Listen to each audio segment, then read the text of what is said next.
श्रीराम भाग क्रमांक आजचा आहे 141 141 श्रीराम. भागवताचा 10वा स्कंद चालू आहे, उत्तरार्ध चालू आहे, लक्षात ठेवा. श्रीराम. शुकमुनी एकामागे एक छान छान कथा सांगत आहेत. शुकमुनी कथेच्या जोडीला हेही सांगतात की त्या कथेमध्ये काय आहे काय नाही, काय घ्यावं काय घेऊ नये हे पण सांगतात. अशा प्रकारे ते कथा एकामागे एक सांगतायत. पुढे शुकमुनीने परीक्षित राजा असं सांगितले की परीक्षित राजा असंही घडल्यानंतर की बलराम जे आहे त्या बलरामांना एक दिवस असं वाटलं की आपण ब्रजामध्ये जावं. अर्थात ब्रजभूमी दोघांनी सोडून दिली होती. बलराम आणि कृष्णांनी मथुरेमध्ये आले होते, नंतर द्वारकेत सुद्धा गेले होते. त्यामुळे ब्रजभूमीशी त्यांचे ताटात उठून भरपूर कालावधी झाला होता. त्यांना असं एकदा वाटलं की आपण एकदा जावं ब्रजभूमीमध्ये, आणि म्हणून बलराम दादा निघाले तिथे यायला.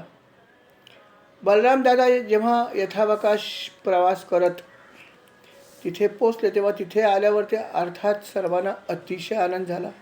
आपल्या मातापित्यांना बलरामदादा पहिले भेटले, त्यांचा आशीर्वाद घेतला. मातापित्याने त्यांना सांगितलं, बलराम दादा तुम्ही दोघांनी आमचं खूप संरक्षण केलेलं आहे, तू आणि कृष्णाने. बस अशीच कृपा आमच्यावर ठेवा. आईवडील आहेत त्यांना माहिती आहे, पण हे भगवंतच आहेत. त्यामुळे अशा प्रकारचे उद्गार त्यांनी काढले. अर्थात बलराम दादांनी सुद्धा त्यांना खूप प्रेमाने जवळ घेतलं, आलिंगन दिलं. त्याच्यानंतर इतरही अनेक गोप तिथे आले होते. त्यांनाही खूप आनंद झाला बलराम दादाला बघितल्यावर. सर्वांशीच बलराम दादा अतिशय प्रेमाने बोलले, त्यांची सर्व चौकशी केली. प्रत्येकाचं जसं वय होतं, जसं ज्या प्रकारचं होतं त्या प्रकारे सर्वांशी त्यांनी जाऊन चौकशी केली, बसले, गप्पा मारल्या. अशा प्रकारे त्या सर्वांना त्याने आनंद दिला. सगळे लोक आनंदित झाले. नंतर ब्रजामध्ये सर्वात महत्त्वाचा भाग म्हणजे कोण आहेत? गोपिका. सर्वात महत्त्वाचा भाग आपल्याच्या दृष्टीने गोपिकाच आहेत. आणि बलराम दादा जेव्हा तिथे गेले तेव्हा गोपिकांनाही समजलं होतं. गोपिका वाट बघत होते की माझ्या समाचाराला कधी येतोय बलराम दादा. तोपर्यंत शांत बाजूला बसल्या, कारण गोपिकांचा समाचार हा वेगळा असणारच होता. नक्कीच त्याचं जीवनामध्ये एक वेगळं स्थान होतं. आणि जेव्हा बलराम दादांना थोडासा वेळ मिळाला ते गोपिकांकडे आले. गोपिकांना ख्याली खुशाली विचारली, पण ती विचारत असताना गोपिकांनीच पहिल्यांदा प्रश्नांची सरबत्ती केली. गोपिका कशा म्हणतात बघा, व्यंगोक्ती. गोपिका हसत हसत बलरामांना म्हणाल, बलराम दादा आहो त्या शहरातल्या स्त्रियांचे प्राणवल्लभ श्रीकृष्ण कसे आहेत हो? खुशाल आहेत ना? बघा, प्राणवल्लभ पण कोणाचे? शहरातल्या स्त्रियांचे.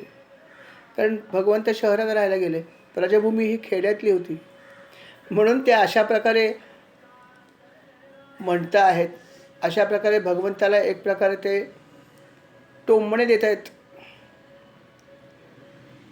बलरामदादा काही बोलत नाहीत. बलरामदादा फक्त ऐकत आहेत आणि ह्या बोलत आहेत, बलरामदादा हे सांगा की आमचे हे शहरी प्राणवल्लभ कसे आहेत, त्याच्या जोडीला हेही सांगा की त्यांना इथल्या लोकांची काय आठवण वगैरे येते का हो? इथे त्यांचे मातापिता आहेत, बंधुबांधव आहेत, त्यांना ते कधी भेटायला तरी येणार आहेत का? आठवण येते की नाही हे मला सांगा पहिलं, कारण आठवण येते की नाही याची आम्हाला शंका वाटते. आणि इतरांची आठवण येते की नाही माहीत नाही, आणि आमची पण येते का विचारा, आली का कधी? आम्ही तर त्यांच्यासाठी काय नाही केलं, सगळं सोडून दिलं, पण त्यांना आमची आठवण येते की नाही हे सुद्धा आम्हाला समजायला मार्ग नाही हो. आणि आता ते तिथे शहरात राहतात नाही का? आणि शहरात राहतात म्हटल्यावरती तिथेही भरपूर स्त्रिया आहेतच, पण त्या कदाचित आमच्यासारख्या भाबड्या नसतील नाही का? कारण त्या शिक्षित आहेत ना. आम्ही अशिक्षित अडाणी. तेव्हा कदाचित या स्त्रिया आमच्यासारख्या फसणार नाहीत नाही का, त्याच्यावर विश्वास ठेवणार नाही असं त्या म्हणतात. बलराम दादाला एक गोपी स्वतःच उत्तर देते, अरे आपले प्राणवल्लभ काय साधे आहेत का? शहरातल्या स्त्रिया शिक्षित असतील, चतुर असतील, चंचल, पण आपले प्राणवल्लभ काही कमी आहेत का? अहो त्यांच्याकडे जे वाक्चातुर्य आहे त्याच्यावरती कोण फसणार नाही अशी व्यक्ती दाखवा. ते जेव्हा बोलायला लागतात लोक ऐकत राहतात. त्यामुळे नक्कीच ह्या सुद्धा भुलल्या असतील यात शंका नाही आम्हाला. ते कोणालाही फसवू शकतात. त्यांच्याकडे बघितल्यावरती कोण मनुष्य असा आहे की जो मोहित होणार नाही. आणि त्यामुळे ह्या शहरातल्या स्त्रियासुद्धा नक्की स्वतःला विसरल्या असतील आणि संपूर्ण विश्वास त्यांचा याच्यावर बसला असेल, यात आम्हाला काही शंका वाटत नाही. अशा प्रकारे त्या स्वतःच उत्तर देतात. तिसरी गोपिका म्हणते, अरे काय तुम्हाला विषय मिळाला नाही का? या विषयावर कशाला बोलताय? दुसरा विषय काढा काहीतरी. बलराम दादा आले तर आपण काहीतरी वेगळ्या विषयावर बोलूया. हा काय विषय आहे का चर्चा करायचा? अरे तो निर्दय व्यक्ती आहे, त्याच्या कशा चर्चा करायची आपण? आपण आले त्यांच्याशी चर्चा करूया, त्यांच्याशी बोलूया. अशा प्रकारे त्या एकमेकाशी संवाद करतात बलराम दादाच्या समोर. बलराम दादा काहीच बोलत नाही, आपसामध्ये त्यांचं सगळं चालू आहे. आणि अशा प्रकारे ते एकमेकाशी बोलत आहेत. कधी भगवंताला टोमणे मारत आहेत, कधी भगवंताची हलकीशी निंदा करत आहेत. पण असं करत असतानाच या सगळ्या गोष्टी जरी तोंडाने म्हणत असले, अशा प्रकारे निंदा करत असले, डोळ्यातून अश्रू येत होते. प्रेमच होतं. जरी वरून त्यांची भाषा अशी असली तरी आतमध्ये प्रेम होतं ना. कृती होती चुकीची, पण आतमध्ये काय होतं? केवळ प्रेम. आणि प्रेमाचा महत्त्वाचा भाग हा होता की अधिकार पण तेवढा होता. हाही लक्षात ठेवा, अधिकार तेवढा त्यांना होता. आणि म्हणून अशा प्रकारे त्या एकमेकीशी बोलतात आणि एकीकडे रडायला पण लागलं सगळं. त्यांच्या डोळ्यातून अश्रू न थांबता येत होते. आणि अर्थात बलराम दादा सगळं समजले होते, म्हणून बलराम दादा पहिलं काहीच बोलले नाहीत. त्यांना बोलू दिलं. त्यांचा जो काही त्यांना आवेग आला होता तो थोडासा शांत होऊ दिला. यथाबकास थोडासा आवेग कमी झाल्यावर बलराम दादांनी त्यांचं सांत्वन केलं. ते म्हणाले, तुम्हाला वाटतं तसं नाही आहे, त्यांना खूप आठवण येते तुमची, ते येणार आहे. तशा प्रकारे त्यांनी बरंच त्यांचं सांत्वन करण्याचा प्रयत्न केला. अर्थात कितपत सांत्वन झालं हा शंकेचा भाग आहे, परंतु त्यांनी आपल्या परीने सांत्वन केलं. त्याच्यानंतर यथावकाश सांत्वन झाल्यावरती त्यांनी असा विचार केला की इथल्या लोकांची फार इच्छा आहे, तेव्हा आपण थोडे दिवस इथे राहूया. आणि म्हणून त्यांनी 2 महिने तिथे राहिले. ते चैत्र आणि वैशाख असे 2 महिने ह्या बलरामदादांनी तिथे मुक्काम केला. एक दिवस त्यांना स्वतःलाही असं वाटलं की आपण सुद्धा विहार करावा गोपिकांसह. आणि त्यांनी ठरवलं, चला विहार करूया. विहार करण्यासाठी अर्थात यमुनेच्या काठावरती एक उपवन होतं सुंदर, तिथे जाऊन आपण विहार करावा गोपिकांसह. बलराम दादांच्या मनात इच्छा निर्माण झाली. इच्छा गोपिकांच्या मनात जाऊन पोचली. हे सगळं होतं एकीकडे. आणि त्यावेळेस वरुण देवता जो होता, त्या वरुण देवताला असं वाटलं की जर बलराम दादा जर विहार करतायत तर त्यांच्या विहारामध्ये आनंद यावा, म्हणून त्यांनी आपली कन्या वारुणी देवीला तिथे पाठवलं.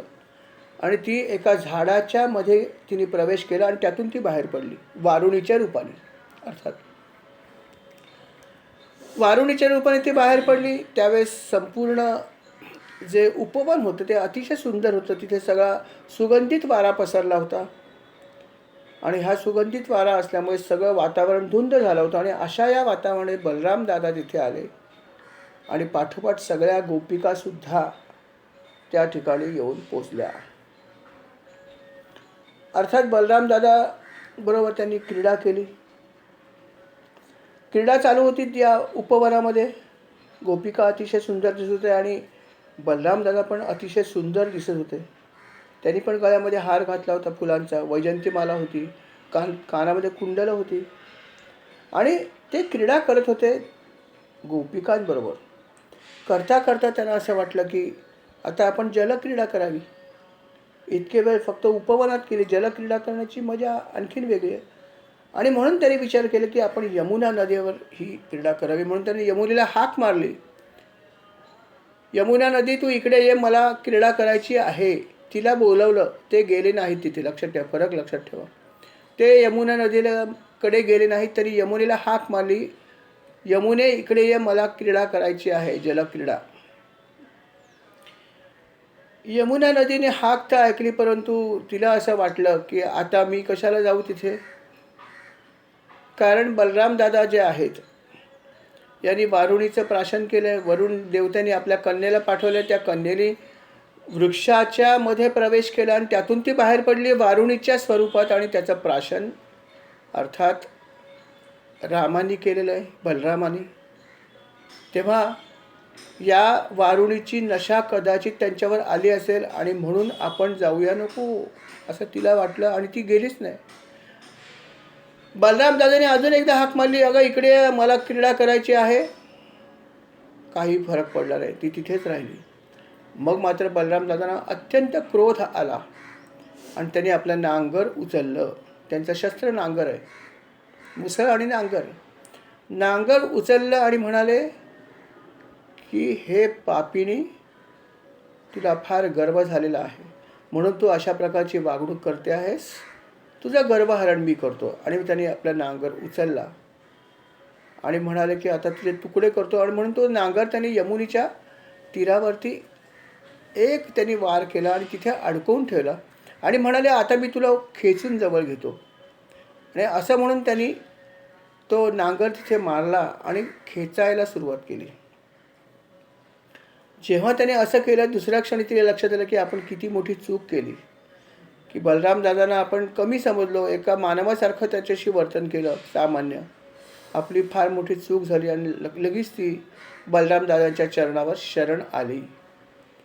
ती म्हणाले की हे बलरामा, मला क्षमा करा, मला खरंच गर्व झाला, मी आपल्याला सामान्य मानवासारखंच समजले आणि म्हणून आपल्या हाकेला ओ दिली नाही, मला क्षमा करा. आपण तर शेषनागच आहात, ज्यांनी पृथ्वीचा भार पेलला आहे, तेव्हा मला क्षमा करा. अशा प्रकारे तिने त्याची क्षमा मागितली. मला सोडून द्या अशी प्रार्थना केली. बलराम दादा जितके रागीट होते तितकेच प्रेमळ होते, त्यांनी तिला क्षमा केली. अर्थात त्यानंतर त्यांनी जलक्रीडा सुरू केली. जसा हत्ती एखादा क्रीडा करतो तसं त्यांनी ह्या गोपिकांबरोबर यथेच्छ यमुनेमध्ये क्रीडा केली. अर्थात ही क्रीडा केल्यावरती गोपींना थोडंसं बरं वाटलं, कारण त्यांना आठवण झाली अगोदरच्या सगळ्या गोष्टींची. पण त्यांचं दुःख थोडंसं कमी झालं आणि म्हणूनच भगवंतांनी बलराम दादाने सुद्धा ही अशा प्रकारची क्रीडा केली. बलराम दादाने जेव्हा यमुना नदीला खेचण्यासाठी एक वार केला आणि खेचून आणलं होतं, आजही जो मूळ मार्ग आहे त्या मूळ मार्गामधून यमुना नदी थोडीशी तिरकी गेलेली आहे. आणि ती तिरकी जाण्याचं कारण म्हणजे हेच आहे की बलराम दादाने तिला आपल्या फाळाने खेचून तिची जागा बदलली वाहण्याची. त्याची खूण आजही आहे असं म्हणलं जातं. अशा प्रकारे बलराम दादांनी सुद्धा ही क्रीडा केली आणि अर्थात गोपिकांना त्याच्यामुळे बऱ्यापैकी त्यांचं दुःख जे आहे ते शमन झालं. अशा प्रकारे ही कथा शुकमुनींनी सांगितली राजाला. शुकमुनी कथा सांगतात, परीक्षित राजा ऐकतोय. तो म्हणतो महाराज पुढे सुरू ठेवा, मला कथा अजून ऐकायची आहेत, आपलं भागवत मला ऐकायचं, खूप आनंद मिळतो. म्हणाले हो मी सांगतोच आहे. तर तेव्हा तो म्हणाला मला महाराज एक कथा पहिली सांगाल का? मी पौंड्रक राजाविषयी बऱ्याच काही गोष्टी ऐकल्या, तर हा पौंड्रक राजा कोण होता ह्याची कथा आम्हाला सांगाल का? ती मला आपण सांगितली तर मला फार आनंद होईल. ते म्हणाले ऐक, तुझी इच्छा जी आहे ती मी पूर्ण करतो, पौंड्रक राजाची कथा तुला सांगतो, ऐक. आणि मग पौंड्रक राजाची कथा त्यांनी सांगायला सुरुवात केली. बलराम दादा जेव्हा इथे आले होते व्रजामध्ये, जसे आपण आता ऐकलं की इथे आले होते आणि गोपिकांबरोबर राहिले 2 महिने तिथे. आणि नेमका त्याच काळामध्ये असं घडलं की करुष नावाचा जो देश आहे त्या देशाचा एक राजा होता पौंड्रक. या पौंड्रक राजाचं वैशिष्ट्य असं होतं की हा हुबेहूब कृष्णाची वेशभूषा करायचा. इतकंच नव्हे तर त्यांनी जाहीर केलं होतं की वासुदेव कृष्ण मीच आहे. आणि संपूर्ण त्याच्यासारखाच वेश धारण केला होता. त्यांनी अर्थात त्याला 2च हात होते, परंतु त्यांनी 4ही गोष्टी आणून ठेवल्या होत्या. शंख, चक्र, गदा, पद्म 4ही आणून ठेवले होते. कधी हातात शंख धरायचा, कधी पद्म धरायचा, कधी गदा धरायचा, असा तो सगळं खूप नाटक करत होता. गळ्यामध्ये त्याने अर्थात माळा घातली होती नेहमीप्रमाणे. सगळं काही त्यांनी त्याच्यासारखंच केलं होतं. शिवचं चिन्ह त्यांनी स्वतःच्या शरीरावर उमटवून घेतलं होतं. भगवंताचं चिन्ह हे उमटलेलं होतं आणि याने असं तयार करून घेतलं होतं. पण त्यांनी संपूर्ण तो भगवंतासारखाच दिसण्याचा त्यांनी प्रयत्न केला होता आणि त्यांनी जाहीर केलं होतं की मीच आहे वसुदेव कृष्ण. त्यांनी असं जाहीर केलं होतंच, पण त्याच्या जोडीला इतर लोक असतातच ना चढवणारे. राजाच्या तर लोक भरपूरच असतात खुशमस्करी, आणि म्हणून जे मूर्ख लोक होते त्यांनी यांना अजून चढवलं की अरे तुम्ही स्वतः कृष्ण तुम्हीच आहात, अहो तुम्हीच अवतार घेतला आहे, ह्या पृथ्वीवर अवतार तुम्ही घेतला आहे दुष्टांचा निर्दालन करण्यासाठी. आणि असं असताना सुद्धा तिथे दुसरा एक मनुष्य बसला स्वतःला कृष्ण समजतोय. काय हे? मग आपण इथे येऊन अवतार घेऊन काय केलं? आपलं कर्तव्य की अशा लोकांचं निर्दालन केलं पाहिजे. बघा काय, म्हणजे ऐकावं तर आश्चर्यच वाटेल. परंतु अशा प्रकारे ते त्याचे खुशमस्करे जे आहेत ते त्याला सांगतात राजाला की तुम्हीच अवतार धारण केला आहे, तुम्हीच आहात, त्या नकली कृष्णाचा वध करा वगैरे वगैरे वगैरे. त्यांनी त्यांना चढवलं सगळं. अर्थात पौंड्रकसुद्धा मूर्ख होताच. असंही त्याने हे रूप धारण केलंच होतं आणि त्याला खरंच वाटलं खरोखर की नाही आपण स्वतःला मानतो ते बरोबरच, आपण आहोतच मुळात, अवतारी पुरुषच आपण आहोत. आणि हा जो कृष्ण आहे तिथे द्वारकेतला हाच खरा पाहिलं तर नकली आहे. आणि इथल्या लोकांनी त्याला सांगितलंच होतं की जाऊन तू या नकली कृष्णाचा बंदोबस्त कर वगैरे वगैरे. तेव्हा त्यांनी विचार केला खरंच आपलं कर्तव्य आहे, मी अवतार कशाला घेतला आहे, अशा लोकांचा वध करण्यासाठी ते केलं आहे ना, चला आपण करायला पाहिजे. मग पौंड्रिकाने काय केलं असेल? पौंड्रिकाने आपलं नेहमीप्रमाणे जसं कुठलाही राजा करतो तेच केलं. त्यांनी पहिल्यांदा एक दूत पाठवला. कुठलाही युद्ध करण्यापूर्वी एक प्रयत्न असतो युद्ध न करण्याचा, वाटाघाटी करण्याचा. त्याप्रमाणे त्यांनी एक द्वारकेला आपलं दूत पाठवलं आणि अर्थात जो दूत असतो त्याला सगळा निरोप सांगितला काय सांगायचं वगैरे. ते छानपैकी म्हणाला अशा शब्दात जाऊन सांग. ठीक आहे म्हणाला. दूत यथावकाश द्वारकेमध्ये गेला.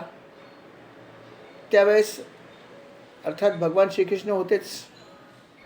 त्या ठिकाणी गेला आणि दूत म्हणाला की मला पौंड्रक राजाने पाठवलं आहे, मी करुष देशाचा जो राजा आहे त्यांनी मला इथे पाठवलं आहे, तेव्हा त्याचा निरोप मी आपल्याला सभेमध्ये सांगू इच्छितो. म्हणले जरूर सांग.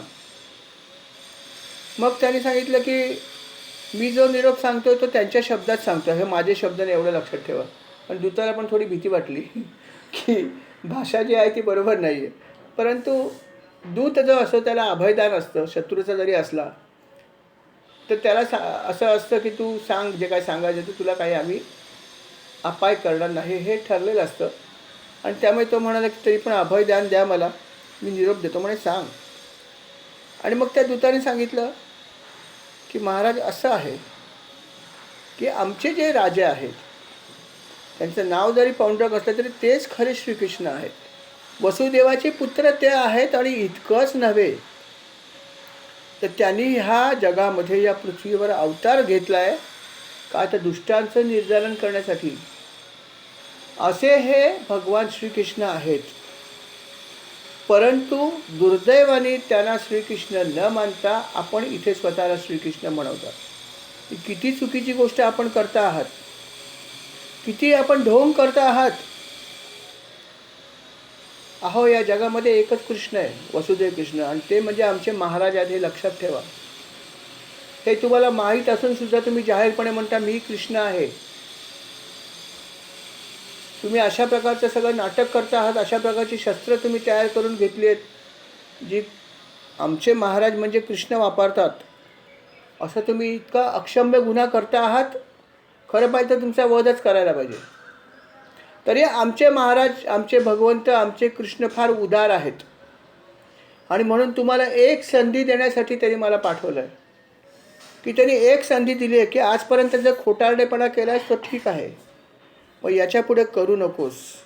माझा अवतार जो आहे तो दुष्टांचं निर्दालन करण्यासाठी झालं आहे, तर तुला क्षमा होणार नाही. एकच संधी तुला आहे. सगळं काही जे केलं आहेस ते कबूल कर आणि माझ्या चरणी शरण ये. शरण नाही आलास तर युद्धाची तयारी ठेव आणि अर्थात युद्धात मी तुझा वधच करणार आहे हेही लक्षात ठेव. असा निरोप पौंड्रक राजाने भगवान श्रीकृष्णाला पाठवला आणि हा निरोप दूतांनी अर्थात अभयदान मागून सांगितला जसाचा तसा. जेव्हा हा निरोप तो सांगत होता तेव्हा जे प्रजाजन होते सभेमध्ये अनेक लोक होते. उग्रसेन राजासुद्धा होता, अनेक यादव होते, अनेक वीर होते. जेव्हा हा दूत असं सगळं सांगत होता ते सगळे लोक हसत होते पोट धरून धरून की हा काय बोलतोय, हा काय सांगतोय, हास्यास्पद सांगतोय. परंतु दूताला काय फरक पडला नाही, दूत त्याचं काम करत होतं. आणि हे सगळं झाल्यावरती सभेमध्ये नुसता हास्याचा फवारा उडाला, हास्याचा लोट सगळीकडे निर्माण झाला. अर्थात भगवंत शांत बसून राहिले, भगवंताला काहीही फरक पडला नाही. भगवंत ऐकत होते माझी निंदा कशी करतोय, वा वा वा. ते म्हणाले झालं तुझं सगळं सांगून. म्हणे हो अजून एक संधी आहे, शरण या नाहीतर युद्ध करावं लागेल. आता हसण्याची पाळी थोडी भगवंताची होती. भगवंत हसले आणि नंतर भगवंतांना थोडासा क्रोध आला. भगवंत म्हणाले तू काय बडबड करतोयस, तुला समजतंय का? कोणाचं ऐकून तू काय करतोयस? अरे किती पापाचं वागणं करतोयस तू, कोणाची निंदा करतोस, काय करतोयस?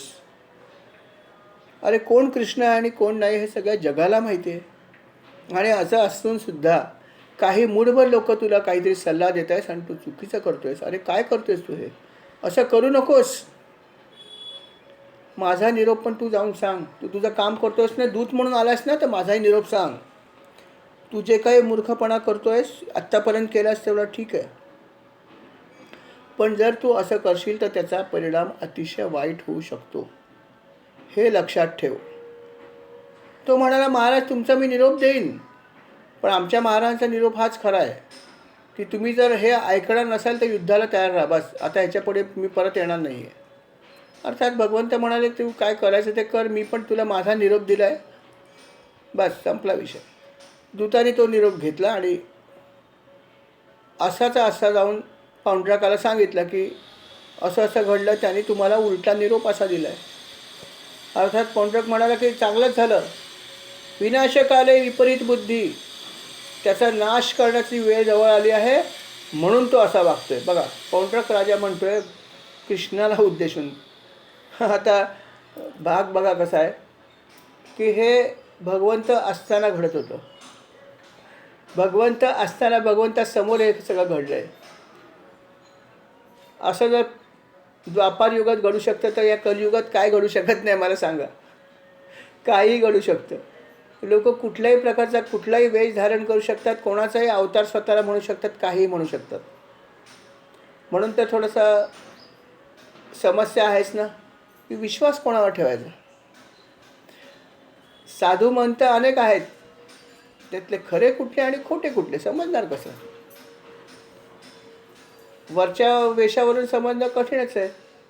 म्हणून तर खरा साधू मिळणं हे आपल्या नशिबाचंच काम आहे. आणि अशा प्रकारे हा निरोप जेव्हा तो राजा घेऊन गेला राजाकडे, तयारी युद्धाची सुरू झाली. भगवंत म्हणाले चला युद्ध करूया, त्याची वेळ आली तर काय करणार, युद्ध करण्याशिवाय पर्याय नाही. मग भगवंताने आपली सेना घेतली आणि ठरवलं की काशीवर आपण लढाई करायची, काशीवर चढाई करायची. काशीवर का करायची? खरं पाहिलं तर हा जो पौंड्रक राजा होता याचा देश कुठला होता? करुष. करुष देशाचा राजा होता पौंड्रक. तरी पण भगवंताने ठरवलं की काशीवर लढाई करायची.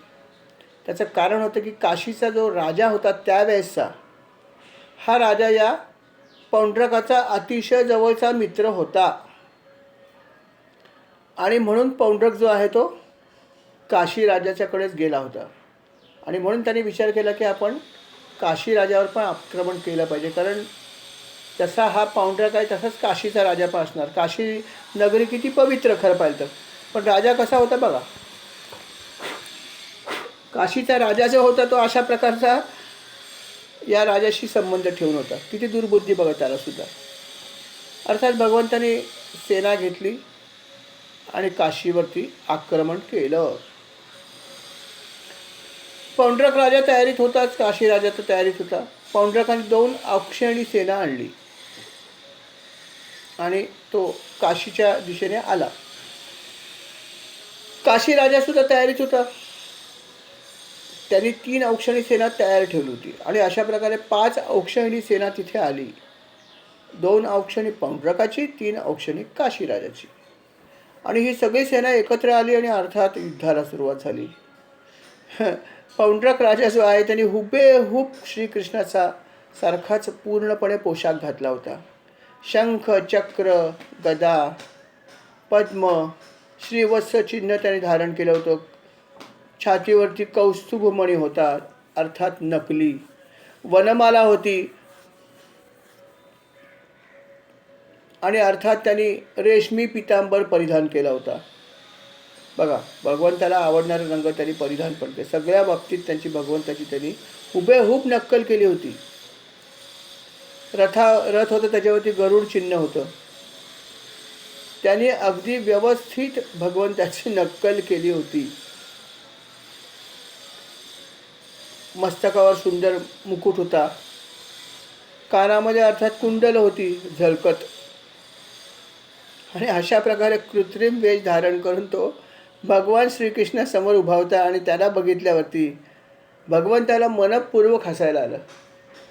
की भगवंत म्हणाले, कोणीतरी असाही आहे नाही का या युगात की माझीसुद्धा नक्कल करू शकतो. मी असताना माझ्यासमोर माझी इतकी नक्कल करून मला बनावट आहे असं म्हणण्याची हिंमत करतो. कलियुगात काय नाही होऊ शकत सांगा.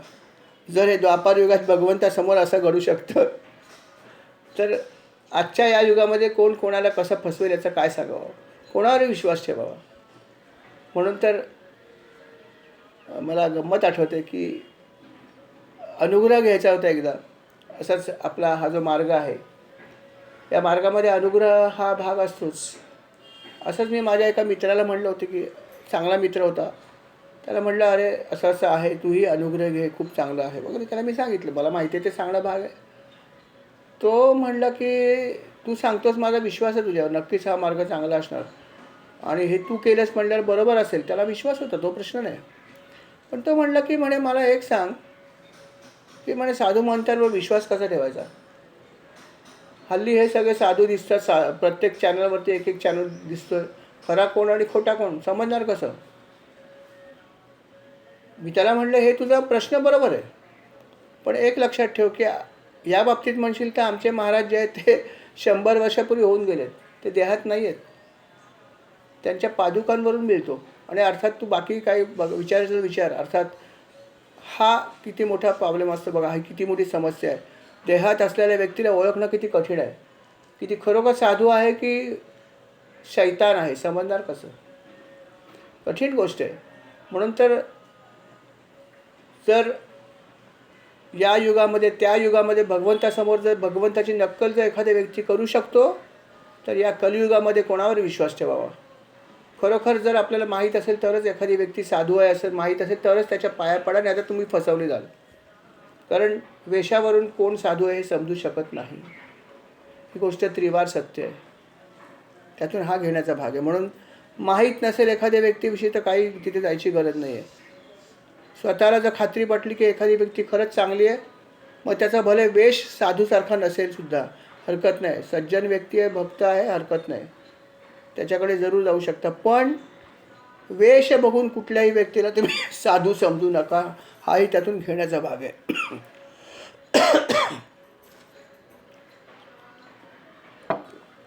अशा प्रकारे पौंड्रक राजा तयार होता आणि भगवान श्रीकृष्ण पहिले काही वेळ हसतच होते.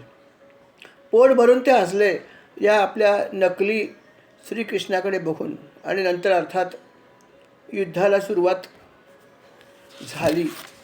युद्धाला सुरुवात होताना सुद्धा पौंड्रक राजा एकदा मध्ये म्हणालाच की अजूनही तुला एक संधी देतो, मला शरण ये.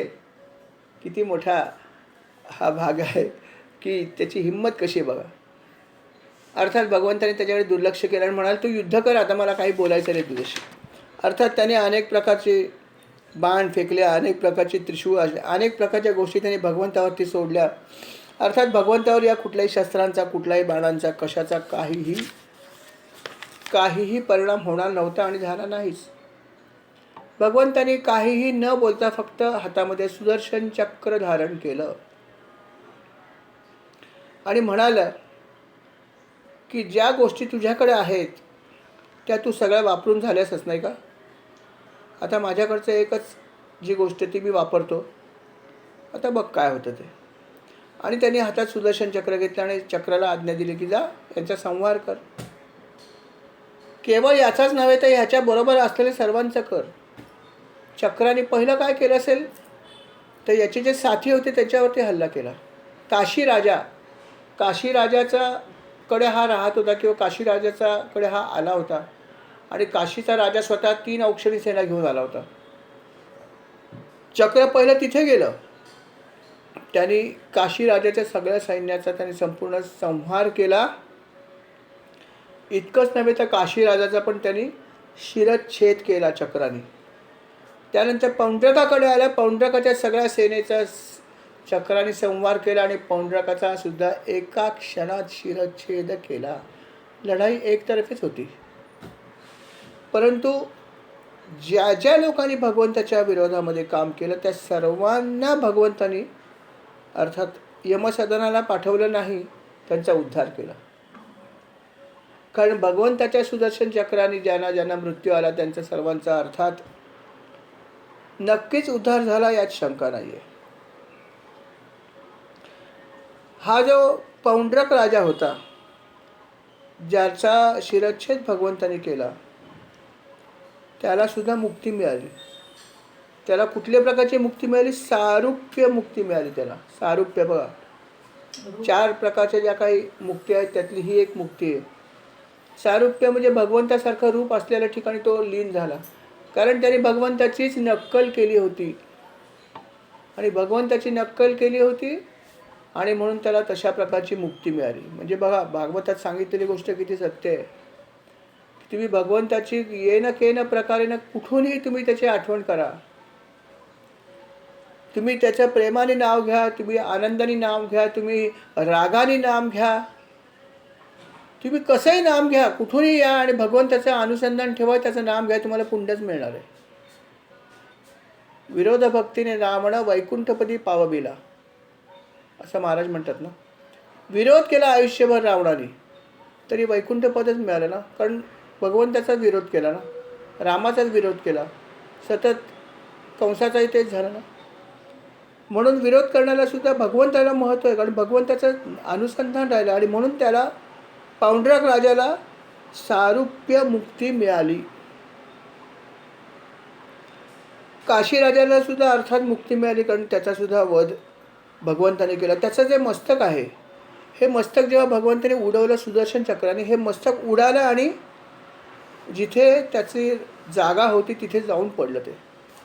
तिथे जेव्हा ते मस्तक पडलं तेव्हा त्याचा जो एक मुलगा होता सुदक्षिण नावाचा, याने आपल्या पित्याचं मस्तक बघितलं आणि त्यांनी विचार केला की असं कसं घडलं. माझा पिता खूप पराक्रमी होता, त्याला कोणी मारलं. आणि मग त्यांनी त्या क्षणी ते मस्तक बघितल्यावर मनामध्ये त्या क्षणी त्यांनी अशी प्रतिज्ञा केली की ज्याने माझ्या पित्याचा वध केला त्याचा मी वध करीन आणि मगच पित्याच्या ऋणातून मुक्त होईल. बघा, काही विचार न करता तिथेच प्रतिज्ञा केली. काय झालं काय, काही नाही, नथिंग. आणि अशी प्रतिज्ञा केली.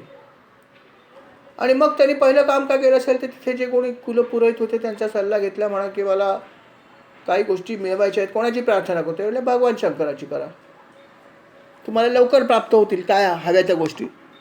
नेहमीप्रमाणेच झालं. हा जो त्या काशी नरेशचा मुलगा होता याने भगवंताची प्रार्थना सुरू केली. त्यांनी भगवंताची प्रार्थना केली आणि त्याला यथावकाश भगवान शंकर प्रसन्न झाले. तेव्हा तो म्हणाला की मला फक्त असा वर द्या किंवा असा उपाय सांगा मला एक, की ज्याच्यामुळे माझ्या शत्रूचा मृत्यू येईल. कोण शत्रू हे सांगितलं नाही, फक्त माझ्या शत्रूला मला मारायचं आहे, त्याच्यासाठी मला तुम्ही उपाय सांगा काय करता येईल असं सांगितलं भगवंताला. ते म्हणाले तू एक काम कर, मी सांगतो तसं कर, मी सांगतो त्या प्रकारचा एक विधी कर, अभिचारक विधी. आणि तो अभिचारक विधी जर तू केलास तर त्या अभिचारक विधीनंतर एक अग्नी प्रगट होईल भयानक प्रमथगणांसह. आणि याला जर तू आज्ञा दिलीस किंवा जर तू सांगितलंस तर तो तुझ्या आज्ञेचं पालन करेल. आणि ब्राह्मणांचे भक्त नसणाऱ्या अशा व्यक्तीवर जर तू यांना सांगितलंस जाऊन काही करते नक्की यशस्वी होईल, तुझा संकल्प पूर्ण होईल. पण अट काय आहे की ज्या व्यक्तींचा तुला नायनाट करायचा आहे ती ब्राह्मण भक्त असता कामा नये. ब्राह्मण भक्त नसणाऱ्या व्यक्तीसाठी हे सगळं लागू आहे. बघा कशी गंमतशीर त्यांनी गोष्ट सांगितली. राजाने काही विचार केला नाही की ज्याचा वध करायचा तो ब्राह्मण भक्त आहे का नाही आहे का काय, काही नाही विचार केला. बस त्याने अभिचारक पद्धतीने तो विधी सुरू केला. अभिचारक पद्धत म्हणजेच अर्थात ज्याला आपण म्हणतो वाम मार्गाने जे काही करतो तो वाम मार्ग म्हणजे हा आहे अभिचारक पद्धत. आणि वाम मार्गाचे सगळे विधी त्यांनी केले. वाम मार्गाने सगळे यथावकाश विधी केले आणि त्या विधीनंतर यज्ञकुंडामधून अतिशय भयानक असा अग्नी प्रगट झाला. अग्नी अतिशय भयानक होता. त्याला चेहरा दिसत होता अग्नीचा. त्याचा चेहरा लाल लाल लाल लाल होता तांब्यासारखा. दाढी मिशा होत्या. डोळ्यातून अर्थात ज्वाळा बाहेर पडत होत्या. त्याचा जबडा अतिशय उग्र होता. दाढा अतिशय मोठ्या मोठ्या होत्या. त्याने जीभ बाहेर काढली होती. हातामध्ये पेटता त्रिशूळ होता आणि त्याची उंची अतिशय प्रचंड होती. असा हा अग्नी यज्ञकुंडातून प्रगट झाला. प्रगट झाल्यावरच इतर सगळे लोक घाबरले की अरे काय झालं काय झालं काय झालं. अशा प्रकारचा भयानक असा हा अग्नी होता. अभिचारक अग्नी होता. त्याच्या जोडीला त्याची जी सेना होती ते सगळे भूत आणि प्रेत होते. आणि अशी त्याची सेना होती या भयंकर अशा या अभिचारक अग्नीची. आणि अशा ह्या अग्नीला त्यांनी सांगितलं की जा माझा जो शत्रू आहे त्या श्रीकृष्णावर जाऊन हल्ला कर. अभिचारक जो आहे तो त्याचा अर्थात सेवक होता. त्याने आपला मोर्चा द्वारकेकडे वळवला. अभिचारक अग्नी जो आहे तो द्वारकेच्या जवळ यायला लागला. तसा तसा सर्वत्र उष्णता पसरली. रस्त्यामध्ये ज्या ज्या गोष्टी लागल्या त्या सगळ्या गोष्टी दग्ध होत चालल्या आणि तो द्वारकेकडे निघाला. अर्थात लोकांनी बघितलं. सर्वत्र हाहाकार माजला. जिकडे तिकडे ज्वाळात ज्वाळा. लोक धावत धावत गेले भगवंताच्या सभेमध्ये. भगवंत त्यावेळेस शांतपणे ज्यूत खेळत होते. त्यांनी भगवंताला प्रार्थना केली. अहो भगवंता काय चाललंय बघा. अहो नगर जळतंय. सर्वत्र भयानक अग्नी आलाय आणि तो सर्वांना जाळत निघालाय. सगळी लोक भयभीत झालेत आणि आपल्या चरणी शरण आले आहेत. तेव्हा आपण आमचं रक्षण करा. काही करा भगवंता. कोण आमचं रक्षण करणार. भगवंतांनी क्षणभर डोळे मिटले. त्यांना लक्षात आलं काय घडलं. भगवंतांना लक्षात आलं की हा अभिचारक अग्नी म्हणजे एक प्रकारची कृत्याच आहे ती माहेश्वरी नावाची. आणि अशा प्रकारचे विधी केले तर ती नेहमी प्रसन्न होते आणि आपली शक्ती प्रगट करते. हे त्यांना सगळं माहीत होतंच. भगवंत म्हणाले काळजी करू नका इथेच बसा. मी बघतो काय करायचं. भगवंतांनी काय केलं असेल तर फक्त आपलं सुदर्शन चक्र प्रगट केलं. भगवंताने फक्त सुदर्शन चक्राचं स्मरण केलं आणि सुदर्शन चक्र तिकडे प्रगट झालं. सुदर्शन चक्राची प्रभा काय होती. कोट्यावधी सूर्य जर एकाच वेळेस आले तर काय प्रभा निर्माण होईल. अशी प्रभा या सुदर्शन चक्राची होती. आणि असं हे तेजस्वी चक्र तिथे प्रगट झालं. त्या चक्राच्या तेजाने सगळं आकाश दिशा अंतरिक्ष उजळून निघालं. इतकं त्याचं तेज होतं. आणि अर्थात या तेजाने जो अभिचारक अग्नी होता किंवा जी कृत्या होती ती पण ते रूप बघितल्यावर क्षणभर चकित झाली. अर्थात चक्राला भगवंताने आज्ञा दिली जा या कृत्येचा नाश कर. सुदर्शन चक्र प्रगट झाल्यावरतीच कृत्येचं अर्धबळ नाहीसं झालं होतं. ती समजून चुकली होती की ही शक्ती तर महान आहे. आणि अर्थात सुदर्शन चक्र पुढे गेलं आणि पुढे गेल्यावर त्यांनी तिचं सगळं तेज नष्ट करून टाकलं. तिची शक्ती कुंठित झाली. तिने विचार केला आता अजून जास्त वेळ थांबले तर माझं काय खरं नाही. आणि ती परत फिरली. पूर्ण नष्ट नाही झाली, लक्षात ठेवा. तिचं तेच बरंचसं नष्ट झालं चक्रामुळे, पण ती पळाली तिथून. आणि पळताना तिने काय केलं असेल तर पळताना ती पहिल्यांदा काशी नगरीमध्ये गेली. काशी नगरीमध्ये गेली आणि काशी नगरी जाळून टाकली. काशी नगरी जाळून टाकल्यावर ती सर्वात शेवटी कुठे गेली असेल तर अर्थात या सुदक्षिण नावाच्या पुत्राकडे गेली, काशी राजाच्या, ज्यांनी या अग्नीला किंवा या कृत्येला जागृत केलं होतं किंवा निर्मिती केली होती. त्याच्याकडे गेली आणि त्यांनी त्या सुदक्षिण राजाला जाळून भस्म करून टाकलं. बघा कसं असतं की नाश करण्यासाठी भगवंताचा त्याने तिला उत्पन्न केलं, पण नाश त्याचा स्वतःचा झाला. हे असं आहेच आहे. भागवतात जे सांगितले ते किती बरोबर विचार करा की अशा प्रकारे अभिचारक पद्धतीने, म्हणजेच जारण मारण, जादू टोणा, मंत्र संत्र, मूठ मारणं, हा सगळा जो काही प्रकार आहे हा सगळा वाममार्गी प्रकार आहे. अशा ठिकाणी जेव्हा असे मनुष्य अशा काही कृत्य करतात, ही करत असताना त्या व्यक्तीचा मृत्यू नेहमी खराब असतो. लक्षात ठेवा, कधीच चांगला मृत्यू येत नाही. हे अगदी आहेच आहे. त्यात सुद्धा जर त्याने अशी अघोरी विद्या जर कोणावर सोडली आणि जर ती विद्या परत आली, कारण कधी कधी असं असू शकतं की एखाद्या व्यक्तीच्या मागे चांगली शक्ती पण असू शकते ना. जशी आपल्या माझ्या गुरूंची शक्ती आहेच ना. आपलं रक्षण गुरु करतातच आहेत. आपलं जप सुरू असेल रामनामाचं तर कवच आपल्या भोवती आहेच आहे.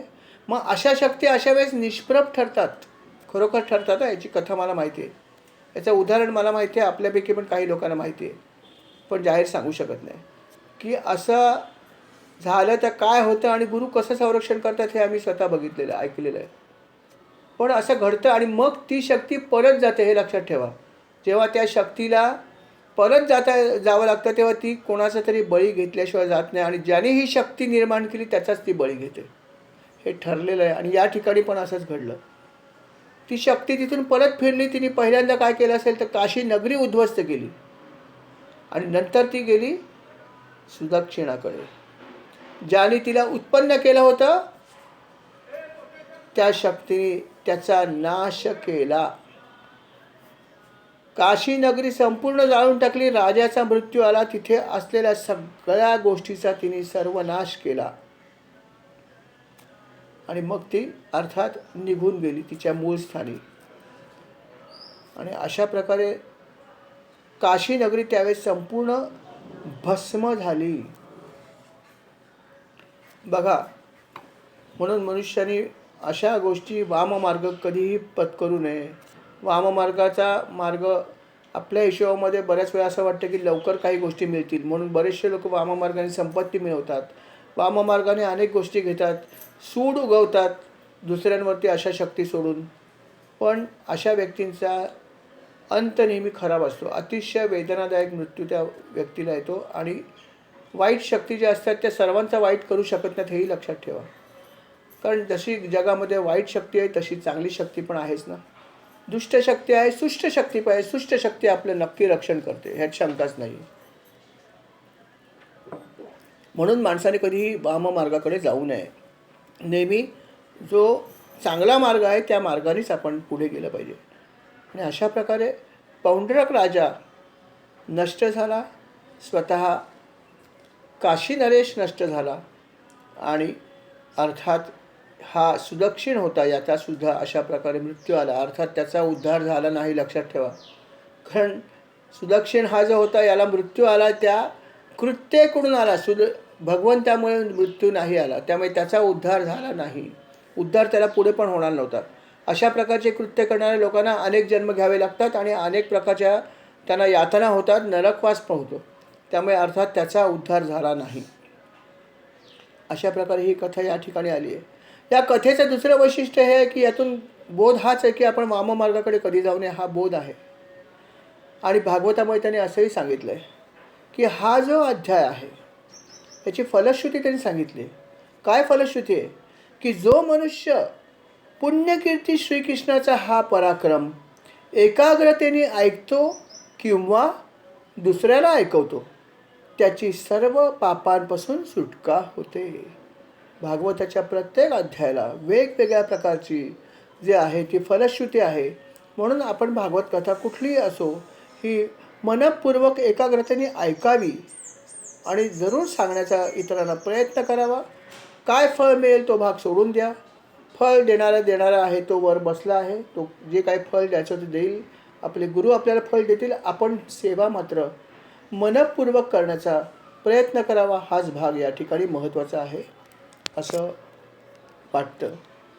या ठिकाणी हा अध्याय संपत आहे आणि या ठिकाणी आजच्या दिवशी आपण या कथेला स्वल्पविराम देऊया. महाराजांच्या चरणी प्रार्थना करूया की महाराज आपण जो मार्ग दिला त्याच मार्गावर आम्ही वाटचाल करू इच्छितो.